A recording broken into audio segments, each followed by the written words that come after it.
Major funding for these broadcasts is made possible by grants from Capital One Bank and Chase Commercial Term Lending, the Witkoff Group, New York Community Bank, M&T Bank, Greenberg Traurig, Perfect Building Maintenance, Genova Burns.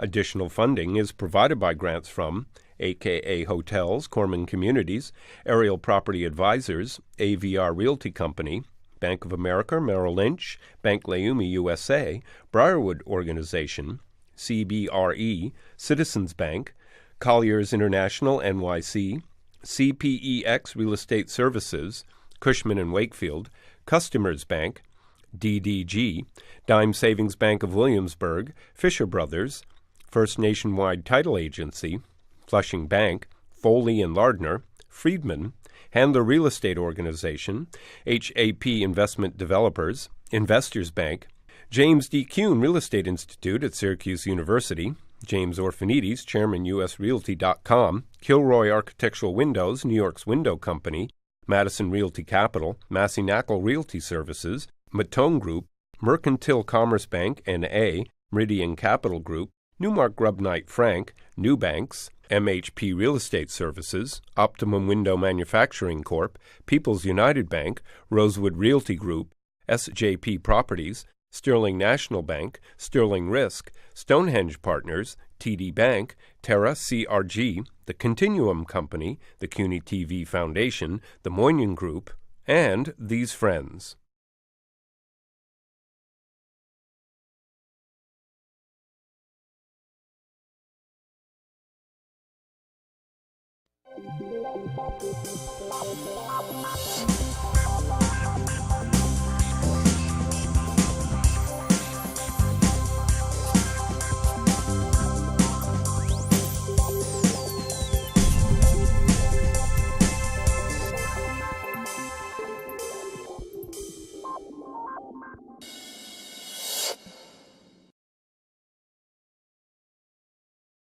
Office buildings, studios, hotels, retail, condominiums, apartments, everything is being built in New York City.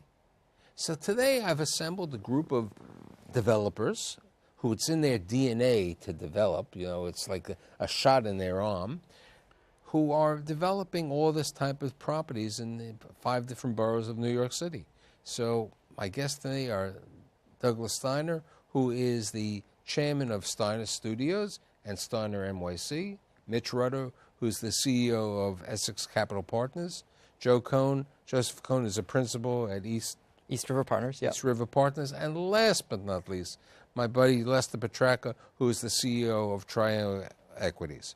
So now your family and you originally came from New Jersey roots. Did you get permits to come over to New York to do all this development today? The Navy Yard was like, it's like the same view as from the Pulaski Skyway, which I love.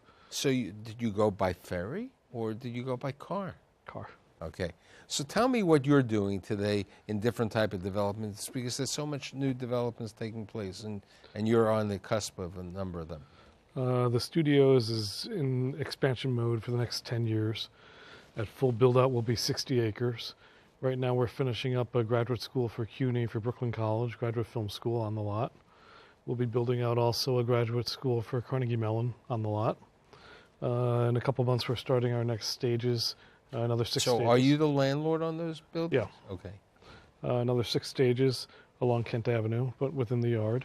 We have a large high-rise residential building, 8020, across from BAM, Schermerhorn, 3rd, Flatbush, Nevins, and Livingston. The Hub, 750 units, 54 stories, and we will be breaking ground in the next few months on a condominium building in the East Village on Avenue A from 11th to 12th Street, 80 units. And Mitch, what are you doing? We've just broken ground on a 100-unit building in the border of Bushwick and Ridgewood. We're very, very focused on pursuing opportunities that are being driven by what I call the creative economy of New York. New York now is no longer reliant on financial services, and we're following the millennials as they can't afford to pay rent in Manhattan and Williamsburg and move along the key subway lines. So what does somebody pay? What do you project the rent's going to be in the Ridgewood, Bushwick section over there? We had underwritten the deal at pretty conservative numbers. I would say right now, and there was an article today in the Queens Courier, rents are going to approach the mid to high 40s. And what are the rents in downtown Brooklyn that you're projecting? We think $65 for our building. We're amenity rich. Now, and what about in the price of the units in East Village? I think we will reach $2,300. Is what your projections? Yeah. Okay. Joe, tell me what you're doing. Yeah, we have 4 projects underway, all of them residential condo. We've got 2 in Manhattan and 2 in Brooklyn. In Manhattan, we're converting 3 adjacent mansions on West 86th Street and Broadway to 3, 4, 5 bedroom apartments, so spacious family-sized apartments. In the East Village, we're converting a beautiful old synagogue on East 6th Street and First Avenue. And we'll have a synagogue in the first floor, and then we'll have 3 large loft-style apartments above it. And in Brooklyn, we're continuing to build family-sized apartments in Park Slope on 10th Street, and then in Fort Greene, which is really just an amazing, dynamic neighborhood. We're building 2 adjacent buildings on South Oxford and South Portland, about a block and a half, 2 blocks from Barclays.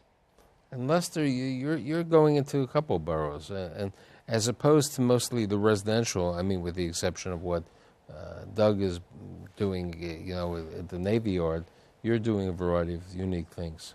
Yeah, we do a little bit of a mixed bag. We're finishing up right now up on 149th Street in the Bronx, 88,000 square feet, 2 levels with parking on the roof. The development's anchored by the Metropolitan College.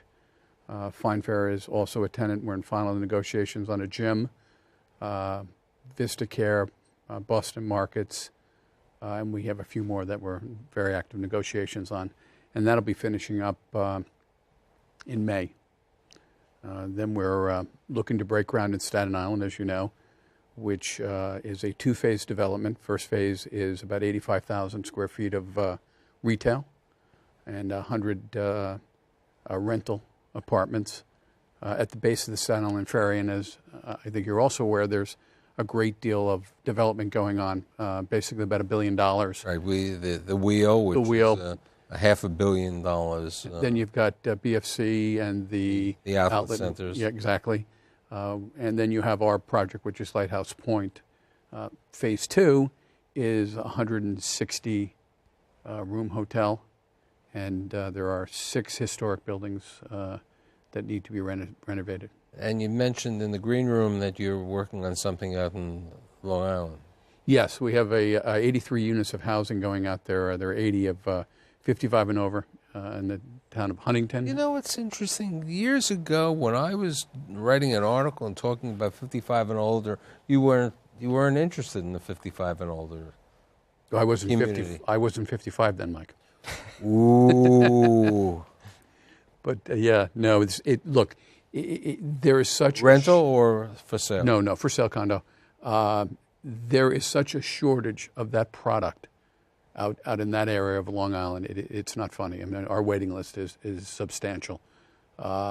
People are looking to downsize, and they're looking to stay in the same area, and there's not a lot of that product there. People who move to Florida, perhaps, they want to be with their families. So some of those people are going to go to downtown Brooklyn. I don't think they're going to go with the millenniums or going to Ridgewood or Bushwick, but they are going to downtown Brooklyn, and they're looking around because they want to have the amenities and the community over here. So here I hear all this development.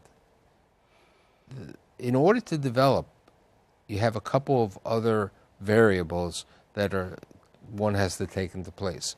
The cost of construction has increased so substantially. That's one. And the accessibility of capital, the banking.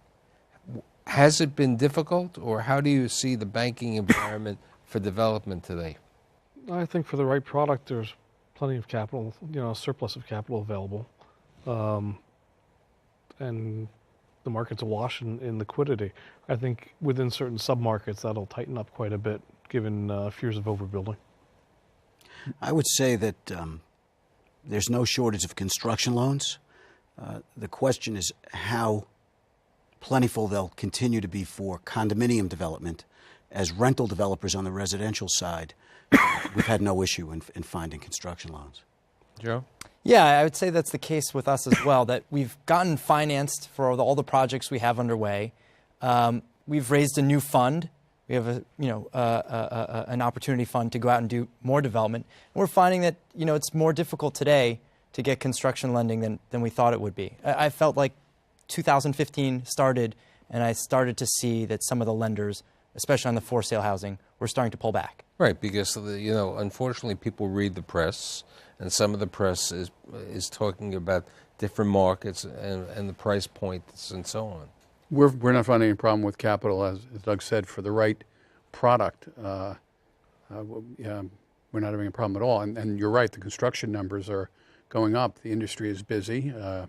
We're bringing people in to look at, for example, the Lighthouse Point deal, and nobody wants to do a complete takeoff. They want conceptual buildings, drawings. They want to give you a number, and they want to work perhaps to a GMP.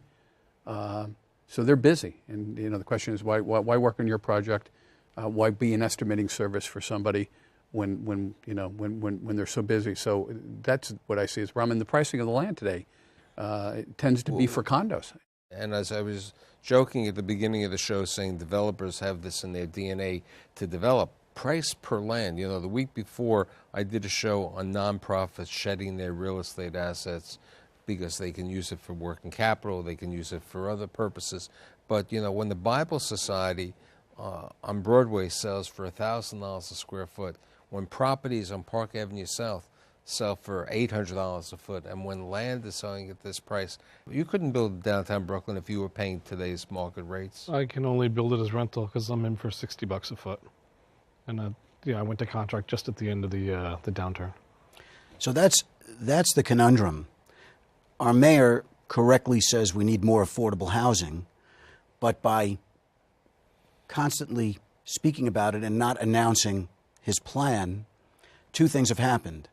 First, no developer can figure out how to price what his average rental will be through the building because you don't know what the requirement is for the affordability component. Is it 20? Is it 30? Is it 40? But it's had another effect that I see, and it's quite exasperating. Every potential seller, we're not just residential developers. We do office. We reposition office buildings.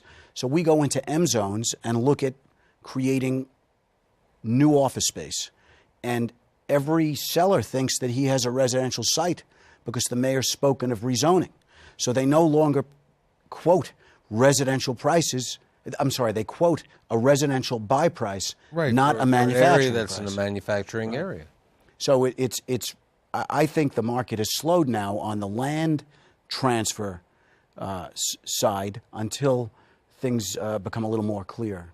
What's your thought about the Bronx? I mean, Lester's in the Bronx on this the hub project, and there was an article in the Wall Street Journal a couple of weeks ago, and also there's a lot of discussion about people thinking about the Bronx, should treat Somerset Partners, other people over there.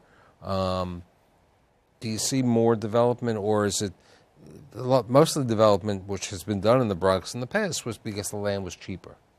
But when prices go up, how much development do you see over there in the Bronx? We've been bullish on the Bronx for a while, and we own 3 properties there. So and 149th Street, I think the retailers we've not really gotten the rents that we think we deserve, and I think they're going to realize in time that it's a great market, and it's just off 3rd Avenue. And we're getting good rents there. I mean, we're probably averaging, $45, $50 a foot on the retail. Now, in your property in downtown Brooklyn, are you going to have retail also? We are. We have about 30,000 feet of retail broken up into smaller units. Now, and you're closer to Brooklyn Academy of Music over there? Or? Diagonally across the street. People are sitting quietly today saying, I don't know if I can build because we don't know what's going to happen in June with the 421As, which are tax comments.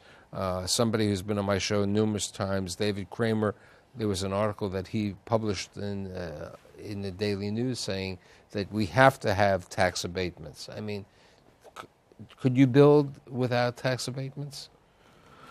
I'm a huge fan of 421A. I think that was part of what made Brooklyn just zoom in terms of its renaissance. And I think you can't afford not to have the tax abatements because the assessment system is so screwed up in New York. It kills rental without it. We have the Staten Island project without the 421A. It doesn't pencil. We just went into we're starting to do closings on a condo in Flushing without the 421A. Doesn't pencil. So tax abatements are an absolute necessity. You didn't talk about Flushing. What are you doing in Flushing? You didn't give me a chance to finish, Mike. Oh, I didn't? So tell me what you're doing in Flushing. We're doing a luxury condo there. It's only 19 units. It was a busted deal. Did you make sure that did the feng shui? It's a beautiful building, and we took it over. It was a busted deal, and we completed it out. We got our TC of O about a week ago, and we're starting closings. But that's a for sale condo. But for Yes. my viewers who aren't on the inside baseball, why doesn't somebody try to explain what the 421A is? Whoever wants to, Mitch, Joe, anyone? 421A is a program that was already renewed once a few years ago with limitations. You get a tax abatement if you provide, under the program which is expiring, 20% of the units affordable. And at that point, your assessment is at the land assessment. It's either a 15-year abatement or a 25-year abatement. So it either runs for 10 and then phases in over the last 5, or 20 and phases in over the last 5. I could tell you that without some tax abatement, particularly where land prices are, buildings won't pencil as a rental. It's going to force the opposite effect of what the city wants. They want more housing, more middle-class housing, more affordable housing.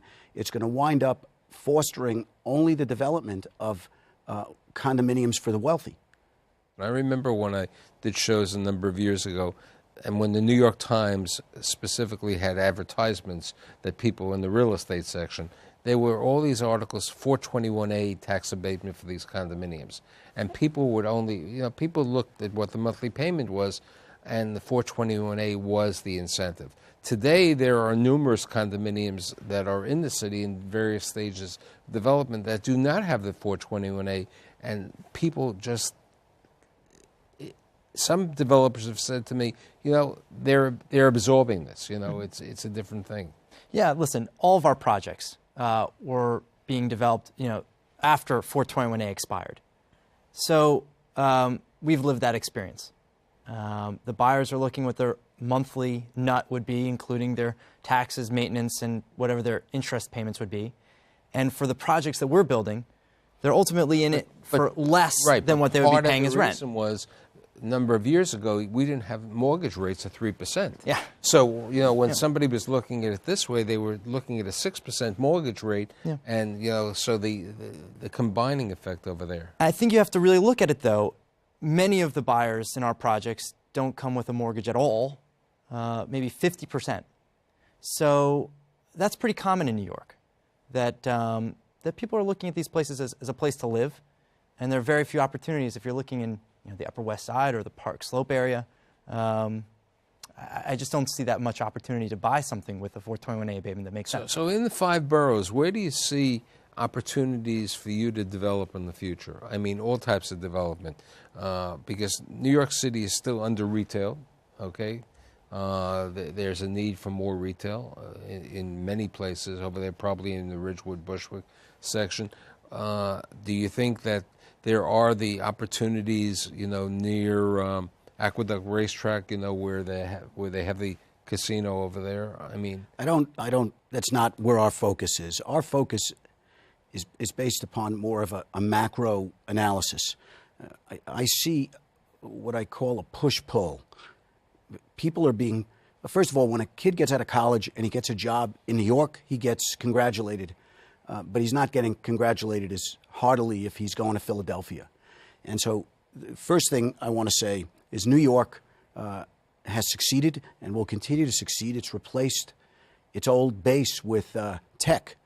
30% of the jobs now, 30% of the workforce in America are untethered. It's part of the creative class, and that's supposed to rise to 50% by 2020. There's 45 million people now. So those are the people that we're following. And that means that those who cannot be within the actual 24/7 city of New York because they didn't get the job at Google, then they still need to be accessible to that 24/7 environment, and they will have to be, they're being pushed to some of the outskirts along the L line, such as Bushwick, such as Ridgewood. It had been Williamsburg, it's too expensive. So we see opportunity all along those fringe areas, a few stops out of the city. The pull is that once these neighborhoods begin to develop, they themselves, the neighborhoods themselves, become an attraction. So in Queens, for instance, you have diversity, you have walkability, you have culture. So we're looking more and more in Queens. We're looking more and more along subway stops that are easily accessible into Roosevelt Island and Manhattan. And we're also looking not just at residential, but at the provision of office space that is going to be coming as rents spike in the areas just closer into the city. So you have, and you see it, you see Vornado purchasing a building in Long Island City. You've seen RXR purchase the Standard Motors building. There are benefits, but the big question on Long Island City for office, people don't realize. I have a friend in the catering business. He hadn't thought of Long Island City. I said, there are REIT benefits. There are benefits that you don't pay taxes. There are other situations, and it's more conducive. And Long Island City is a great commute. The negative of Long Island City right now, they're under retail.